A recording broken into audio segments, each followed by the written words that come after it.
Alright, so you are mommy and daddy now, right? You have actually allowed your Mbuna Cichlids, whether it be Mengano, Demasone, Yellow Lab, Blue Lab, and you have others, right? These are the ones in which I'm familiar with, right?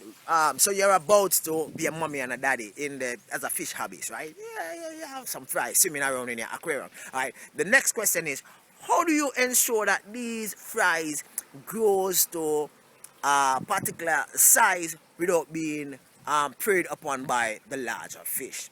Now, this is my strategy. Three simple strategy in which you may try, right? Number one, if you can catch all the flies with your net, right? Normally, if you have plants and if you have caves, normally the flies will be amongst the plants. So you might not catch all of them one time. You might catch them like probably 2, 3, one tomorrow, whatever, right? But the number one thing in it that you try to do is to catch all the flies and remove them from that aquarium system.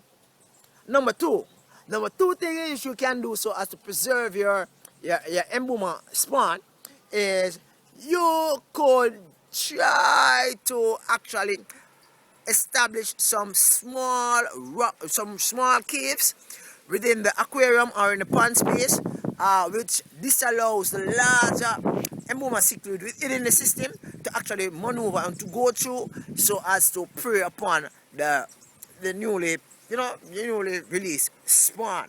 And then number three, where in which you go about ensuring that your fries actually survive. And this is very simple. Now, usually Mbuna Cichlids, you can feed them, it depends on the size, you can feed them flakes and you can feed them caustic.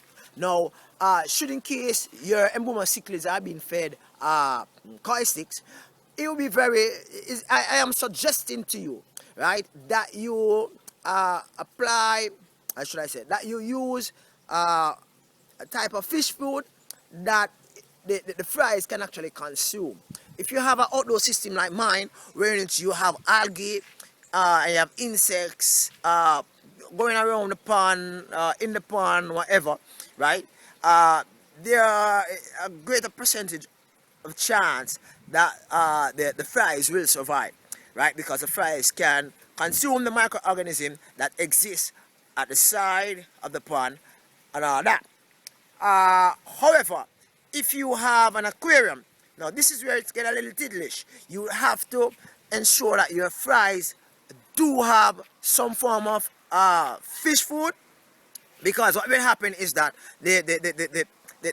whenever you are trying to feed your Mbuna Cichlid, what will happen is that the larger one will actually try to get everything at the top versus his caustics, right? You know that not much will fall down below. So therefore the flies now will try to go up so as to get munch on something that is up there. Now, if you feed, if you place it in the aquarium, flakes and caustic, what you find is that the flakes after a while sinks to the base of the aquarium, so the flies will actually have something to munch on, right? So going to the three strategies in which you would employ so as to ensure that your Mbuna Cichlid survive the adventure of being small fry in a large container. One, you try to remove it. Two, you create caves that is accommodated to them alone. And three, you ensure that you place feed within the fish space that they can consume. Remember, fish only consume things that they can hold in their mouth. They are not like humans, where in which they would bite off a piece of bread and swallow it and bite off. They will, first thing they do, whenever you see them nibbling at something, they break it off first, and then now they go at it to swallow it. So bear this in mind, and you should have no problem getting some fries.